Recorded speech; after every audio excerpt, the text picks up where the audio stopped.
Katie. All right, thanks and good morning. Thank you for allowing me to join you this morning. I'm going to provide you a little bit of information about Law Society activity today and also some Law Society supports and resources.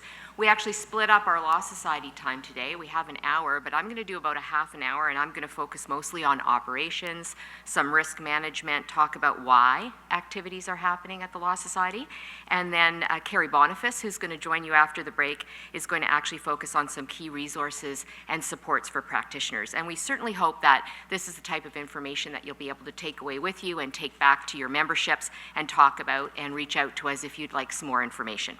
So let me start first of all with a good news story, and that is the budget of the Law Society for 2020 upcoming.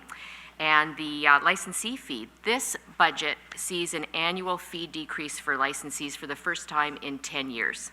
It's a lawyer decrease of about 6%, so we're moving from what was $2,201 down to $2,066.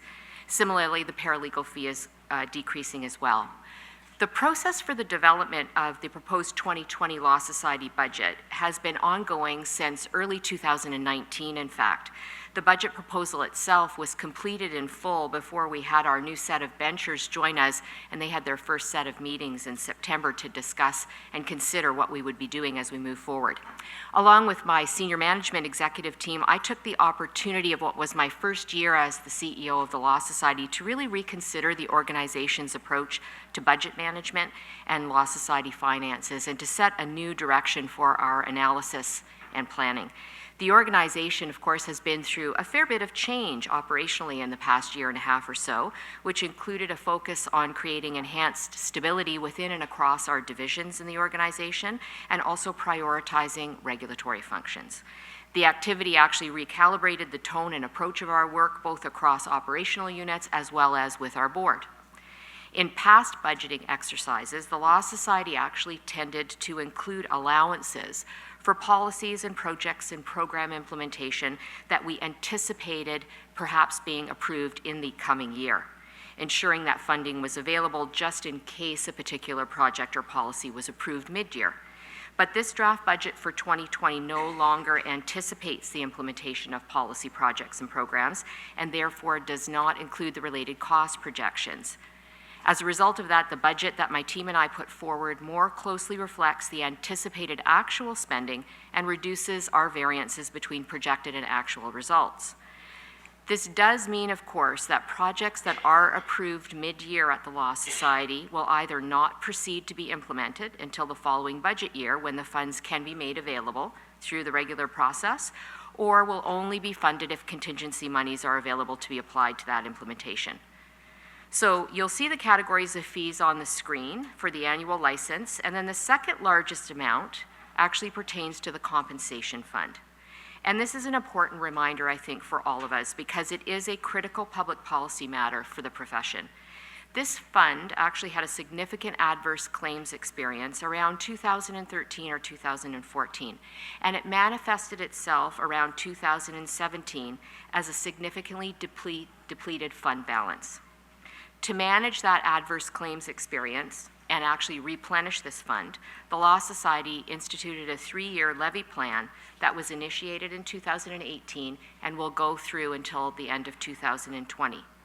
At the end of 2020, we may be in the final year of the additional contribution that's required to put this fund back to its policy-approved minimum fund balances. We'll assess that throughout 2020, and we'll be able to let you know. But for those 3 years, what had to happen was an additional $5 million levy provision above routine grant claims to be included in the budget, which meant that lawyers were levied additional funds. In addition, the current replenishment of the fund now requires elevated levels of funding as a result of a significant policy change that happened at the Law Society. A few years ago, the board of the Law Society endorsed the existence of the compensation fund as the profession's only and key public interest-focused response to situations where a lawyer's misconduct leads to financial losses for clients. And it reinforced, as a board, the need to have a means of redress or restitution for those clients. That acknowledgement resulted in an approval of an increased potential granting amount per claimant to the fund. and the amount per claim went from $150,000 up to $500,000.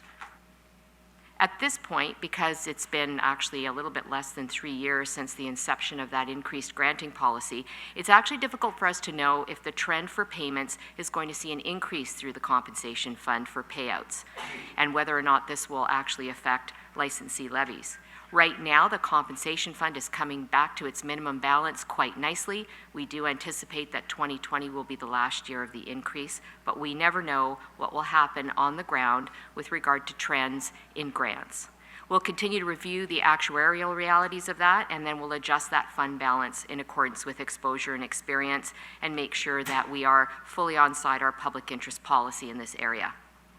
And on another note, and just moving down the list here, and a note I know that is near and dear to all of our hearts, the funding requirements for county libraries have remained stable for many years now, and the provision for increases for 2020 for Library Co. was 2%, which is actually higher than the actual Law Society organization-wide provision for operational expenses. We look to support stability at this time of change when we're all hopeful that we'll be moving forward with the new governance approach and the introduction to the Learn services model that we've all been negotiating for some time. I received a number of quick emails yesterday right after your decision, and I want to applaud all of you for your unanimous decision on approving Learn. I am so excited and looking forward to hopefully finalizing that at the end of the month at Convocation and getting us moving forward. The bottom line for the budget, this is a budget that's in keeping with best practices for not-for-profit organizations. It addresses the operational needs of the Law Society as they exist today.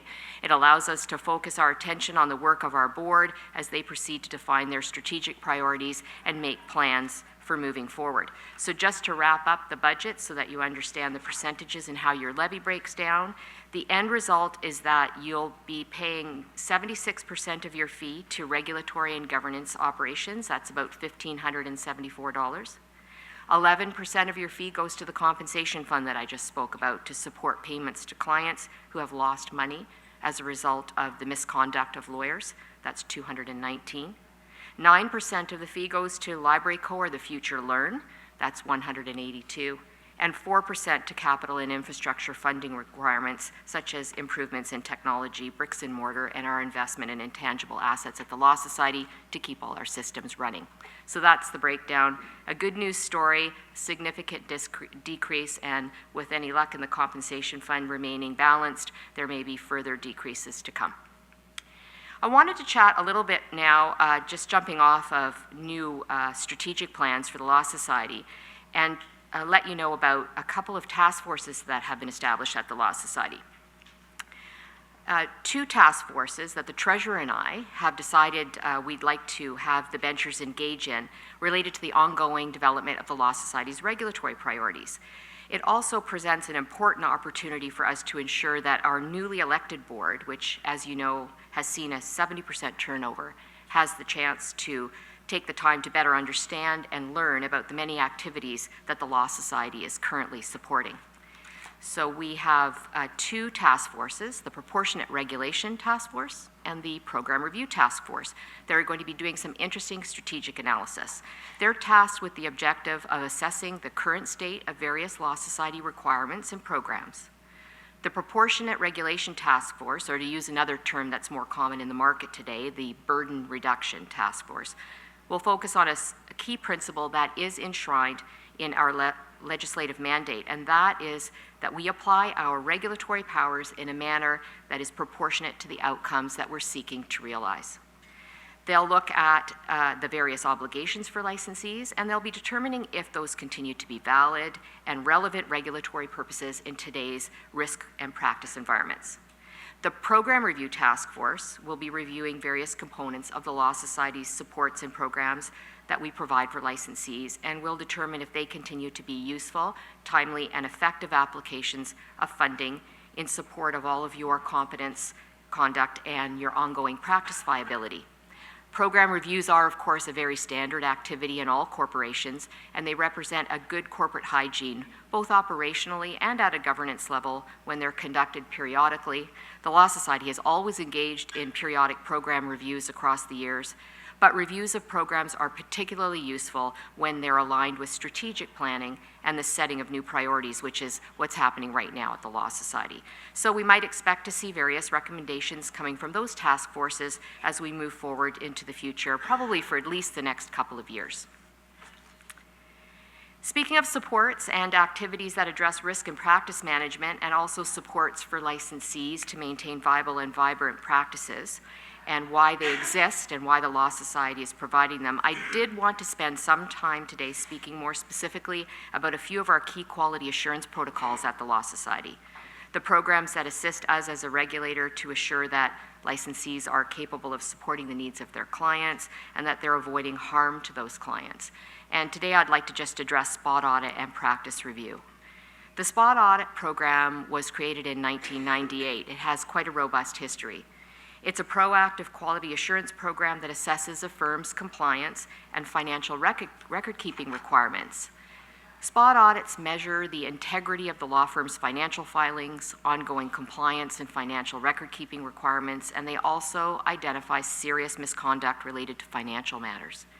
A primary goal of this program, which is reflected in its remedial approach, is to provide on-site guidance aimed at helping law firms correct minor deficiencies with record-keeping practices before they actually lead to serious non-compliance or misconduct. You'll note on the bottom bullet that 35% of firms that are audited actually do have financial reporting deficiencies that have to be corrected. This is not a small percentage, but the good news is that they are advised, they remediate, and they correct the deficiency with the assistance and the advice of the auditors. And in many cases, the firms tell us that this has brought efficiency and rigor to their practices and have assisted them to streamline and be more comfortable with their regulatory obligations and their service provision to their clients. The level of self-correction that we see in the profession is actually a testament to the profession's willingness to improve and the understanding that this type of quality assurance review is useful and helpful, and it's a core component of all regulatory environments. The next program I want to mention is the Practice Review Program. It was created in 2007, and this is a more holistic review of a practice covering all areas of practice. The Law Society does, of course, have an obligation to the public to ensure that all licensees maintain established standards of professional competence. And this program also takes a remedial and educational approach to do that. It identifies areas for improvement in managing a lawyer's practice, and the reviewers provide practical suggestions on how to maintain practice at optimal levels, leading to greater efficiencies, higher quality service, and greater personal lawyer satisfaction in their careers. The review program has a more restricted application. The eligibility is actually for lawyers in their first 8 years of practice or those who are re-entering practice after a hiatus. The risk criteria was selected because our trend lines show us that in about the 9th or 10th year of practice, that's when things are likely to go sideways for a practitioner. And we want to be out there to assist them to maintain viability before they find themselves in any potential issue. In this area, the Law Society's reviewers end up going back to 30% of licensees to conduct a revisit and a re-review of their practices. That, too, is a significant number. The licensee is given time between the first engagement and the second engagement to improve and modify, and in most instances, the improvement is achieved. In a small percentage of cases, we do have ongoing issues, and either further engagements are required or a referral to an investigation may be necessary. I raise the issue of quality assurance activities with you today as a reminder that the Law Society's work in this area is of ongoing importance both to the maintenance of competence, but also more broadly to the maintenance of a positive reputation for the professions in the public domain. Well, it is sometimes daunting and something many licensees wish they could avoid. Audit and compliance is a supportive tool that assists to improve your practice quality. And we do acknowledge that it's not exactly an enjoyable moment when you get a call from our audit group to schedule a review, but it is an opportunity for those who are selected, and I think it's an important message that we can take back to all of our members. The Law Society has substantial supports and resources to assist all of us with these issues. We do understand that the key to this is, of course, finding the time as a busy practitioner to look for those resources, and reaching out to us is one of the first opportunities for you to do that, and then allow us to assist you to apply these improvement opportunities to your practices.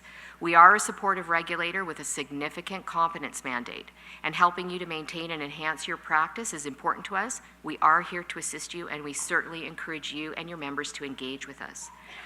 This ranges from checking our website and our practice resources, there are hundreds of them, to contacting the practice management helpline to get direction and advice, or seeking help from the Coach and Advisor Network, which Carrie is going to talk about momentarily. Now, I'd like to just highlight a few areas of substantial risk concern that the Law Society is continuing to see bouncing off of these audits and reviews, to get you thinking about how you can take these issues back to your legal associations and talk about how these deficiencies can absolutely curtail a vibrant practice. And while these areas of focus for good practice management seem obvious, and in some respects almost mundane when you look at them, they do lead to significant practice impediments and the destruction of entire practices, because they generally tend to be compounding influences. Where there is stress and dysfunction in a practice, where there's a lack of planning, there is also often many deficiencies in multiple categories, and it's difficult for licensees to make a course correction after the fact. So I want to give you a heads up on what we're seeing. Let's start with planning, in particular contingency and succession planning. This is a notoriously poorly completed category with a notoriously significant and costly level of risk. I cannot say it enough. When you and your colleagues suffer a health or other disaster, or something befalls you that means you can no longer practice, in those circumstances, when you do not have a backup plan, when you have no other lawyer who can step in and help you, when you've given no direction to your family on who to call, and you have no estate plan for your practice, not for your person, for your practice, the Law Society will eventually be called to step in and capture that practice. This isn't risk management by you, it isn't risk management by the regulator, it's actually more like a retroactive save. But the result, the Law Society having to come in to the practice and protect the clients, will happen at a significant financial and emotional cost to everyone you've left behind, your clients, other lawyers, your family, your friends. And this goes for other slightly less impactful situations as well. An unplanned absence, the departure of a significant member of your staff team. If none of that is planned, this is a disruption, and it leads to gaps and the potential of practice risk. And let me just look at a few other areas so that we can also think about some easy gap corrections. Ineffective file management. We continuing to see significant deficiencies. The failure of the lawyer to methodically schedule themselves, lack of oversight of deadlines, and then the inability to maintain momentum on a file as a result of that is highly detrimental and is a leading cause of client complaints. It's not just the one deadline or the one missed limitation period that may take down the practice. It's the way of working, or shall we say the way of not working, that results in a pattern of avoidance that leads to the demise of a practice. Deadlines tend to be practitioners' Achilles' heels. Another issue that continues to plague many substantively excellent lawyers is general disorganization, lack of consistency, a failure to finalize files, inabilities to accurately and fully record what's happened in a file. You can be assured that if anything is going to be a disruption to you and your practice in the future, it's likely as a result of the lack of tracking your workflow. Time spent in the immediate moment will go a long way to avoid significant time in the audit or discipline process. So I mention these situations to you because there's an important need to establish good practices, to get the message out to your members about that, because practice protocols and plans that are established now, not later, for when, not if, these events will arise, will help you to make sure that you're maintaining your vibrant careers. And I just want to mention one other further area of critical risk that we see a lot of activity in, and that's money. We continue to see insufficient focus by licensees on the details of their books and records requirements in a number of categories. We see inactive accounts, accounts that aren't properly managed, client trust ledgers that are over 12 months without activity, phantom clients, lawyers failing to take steps to follow up and refund balances, or failing to submit unclaimed trust funds to the Law Society's unclaimed trust fund. We continue to see a lack of completion in the processing of client ID.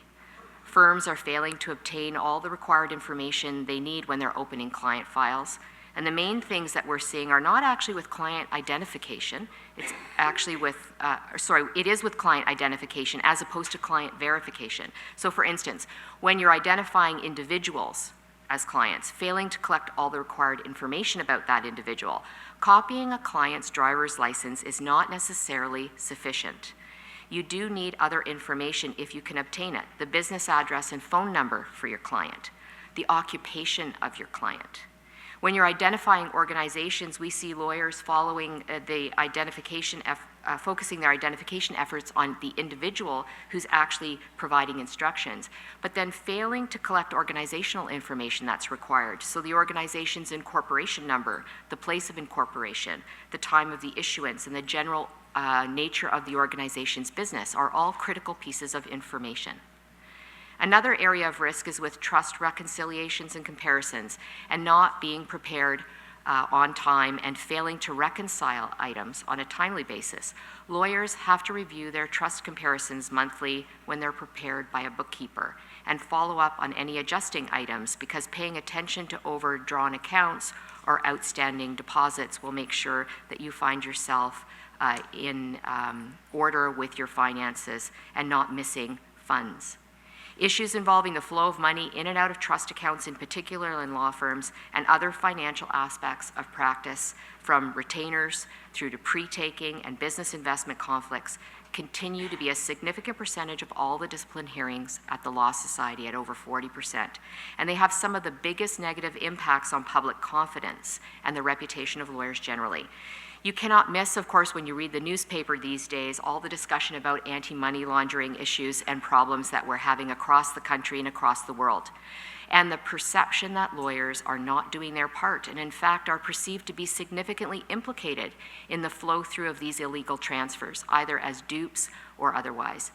In today's competitive and frankly aggressive practice environment, you never know when something, a deal, a transaction, a trust payment, might land on your desk that should have given you pause, but didn't, because you were distracted or you were overwhelmed with work. You weren't managing your practice in accordance with the rules, which are there to keep you safe and risk-free. And you're failing to reconcile monetary amounts, you're missing transfers, or maybe you didn't check up with your bookkeeper. These are all your personal duties as a practitioner. And I do want to make sure that we're reminded of that and reminded of the expanse of trust accounts and trust account flow-through money that we have in the province. I can tell you that on December 31st of 2018, just that day, there were $6 billion in trust accounts for lawyers across the province. If you take even the lowest interest rate and consider the amount of interest that's going to the Law Foundation on an annual basis, this is a multi-trillion-dollar effort that we're all engaged in. And even if you're not engaged in trust accounting, your colleagues are, and it's important for all of us to pay attention. So on that note, because that's very negative and I know that, but my job is to tell you about the risk issues and why the regulator is here to try and keep you safe, I do want to remind all of us about how important it is that we maintain healthy habits professionally and personally if we're going to thrive as legal practitioners. There is also no doubt that the Law Society is continuing to see at our shop more indicators that mental health and addictions are playing a very substantial role in misconduct and failure to maintain competence. Lack of capacity, whether it's temporary or something longer term, it impacts you, your families, and your clients. You've had some great sessions, I know, at FOLA plenaries talking about the reality of these impacts and how to work together to both reduce the stigma related to that, as well as to make sure that we have readily available supports and assistance for our colleagues. So don't forget that we do have a very important licensee support system that is totally independent of the Law Society and LawPro, who are partners in the funding of the critical service, and that's the Members Assistance Program. MAP, of course, provides lawyers and paralegals with a full range of professional services.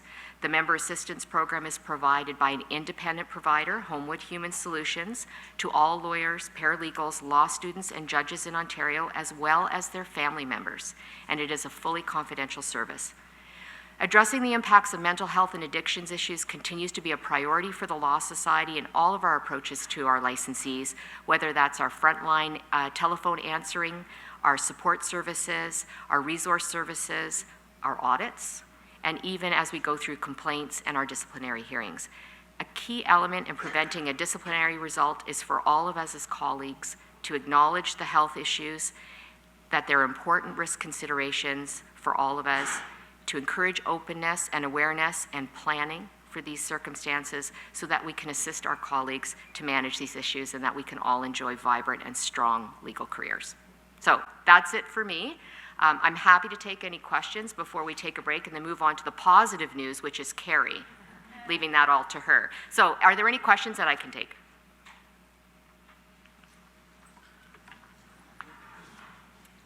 Oh, this is a shock. I'm out of here. Mike, I'm not staying. No, I'm kidding. If there are no questions, that's fine. Thank you very much. I really enjoy coming to see you twice a year, every year. If you have any questions later and something comes to you, please don't hesitate to reach out to me. Happy to answer. My team and I are delighted to continue to work with you. I'm really looking forward to working all of you on the development of Learn. Finally, that's going to be great. And I thank you very much for your time.